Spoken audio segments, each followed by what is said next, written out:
जय हिंद दोस्तों। 13 जून को जब इजराइल ने वार किया था ईरान के ऊपर, तो ईरान भी पलटवार किया था।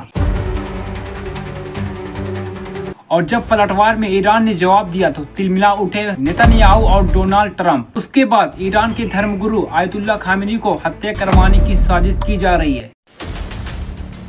उसके बाद ईरान के धर्मगुरु कहते हैं, अगर वो लोग मुझे मार देते हैं तो इसे हमारी हार मत समझना। ईरान ने इजराइल के ऊपर इस तरह का वार किया कि और उसके बाद इजराइल के स्वास्थ्य मंत्री कहते हैं कि ईरान युद्ध का अपराध कर रहा है। कुछ लोग सोशल मीडिया पर इस तरह का थप्पड़ लगाएं कि 2 साल तक आपने फिलिस्तीन और गाजा के हॉस्पिटल को उड़ाया और वहां के हर एक स्वास्थ्य मंत्री को खत्म कर दिया, तब युद्ध अपराध नहीं था।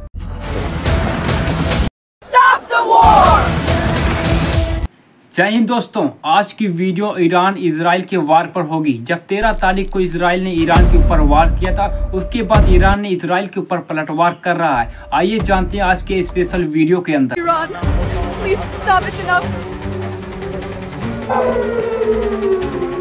13 जून की सुबह 3:30 बजे जब ईरान की राजधानी तेहरान पर धमाका हुआ था और कुछ देर बाद पता चलता है कि तेहरान से 220 किलोमीटर की दूरी पर भी हमला हुआ है और इसी एरिया में ईरान के न्यूक्लियर लैब भी था। और देखते देखते ईरान से ये पूरी खबरें निकल के आने लगती है कि और इस हमले में ईरान के 6 न्यूक्लियर साइंटिस्ट भी मारे गए। और सुबह होते ही नेतन्याहू का बयान आता है कि और इजराइल कहता अगर हम ये हमला नहीं करते तो ईरान 10 से 15 दिनों में परमाणु बम बना देता। और उसके बाद ईरान की तरफ से धमकियां आने लगती है। लोग सोचते हैं कि ईरान की तरफ से सिर्फ धमकियां आएंगी या वार भी होगा। फिर उसके बाद लोग सोचते हैं कि इजराइल और अमेरिका जैसे पावर देशों पर क्या ईरान हमला करेगा कि नहीं। और उसी दिन कुछ घंटों के बाद ईरान इजराइल के ऊपर हमला कर देता है और ईरानी मीडिया से दावा किया जा रहा है कि इजरायली के 2 लड़ाकू जहाज को मार गिराया गया था और एक इजरायली महिला पायलट को हिरासत में ले लिया गया था ईरान की तरफ से।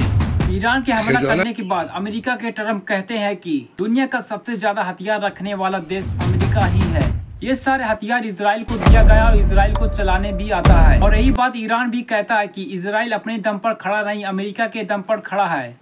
और ईरान की तरफ से बार बार हमला किया जाता है। और अमेरिका के राष्ट्रपति ट्रंप मीटिंग कर रहे थे G7 में। ईरान के हमले के बाद G7 मीटिंग को छोड़कर राष्ट्रपति ट्रंप अपने देश लौटे। और उसके बाद ईरान के मालिक खैमेनी की हत्या के लिए ट्रंप को उकसाया जा रहा है। और ईरान के मालिक की हत्या सिर्फ इजराइल नहीं, ट्रंप की पार्टी के कुछ कट्टरपंथी लोग उकसा रहे हैं ट्रंप को। और उसके बाद खैमेनी की हत्या के लिए ट्रंप के पार्टी के लोग कह रहे हैं कि हमें हरी झंडी दे दो। और इस बात की ईरान के धर्मगुरु खैमेनी को भी अंदाजा है कि मेरी जान को खतरा है। और उसके बाद ईरान के धर्मगुरु आयतुल्लाह खैमेनी कहते हैं कि खजालत नहीं मिकेशी, मेरे जिस्म की कोई खास कीमत नहीं, मेरी लाइफ का कोई बड़ा मतलब नहीं।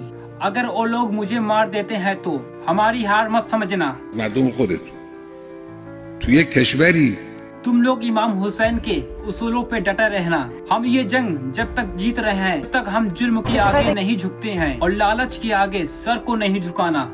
और जब तक हम इमाम हुसैन के आदर्शों को थामे हुए हैं। और ईरान के धर्मगुरु साफ साफ कहते हैं कि इजराइल ईरान के ऊपर हमला करके बहुत बड़ी गलती की है। उन्होंने इसे बेवकूफ़ी और बहुत बड़ा कदम और खतरनाक बताया है। और ईरान के धर्मगुरु का कहना है कि इजराइल को इसको बहुत बड़ा नुकसान उठाना पड़ेगा। और उसके बाद ईरान कहता है कि जवाब के लिए तैयार हो जाओ। और उसके बाद ईरान ताबड़तोड़ वार करता है। ईरान के हमले करने के बाद इजराइल के सारे लोग एक जगह पर चले जाते हैं। एक वीडियो में वहाँ की पब्लिक कहती है ईरान स्टॉप वार। और अब आता है 19 जून जब ईरान इजराइल के हॉस्पिटल के ऊपर हमला करता है।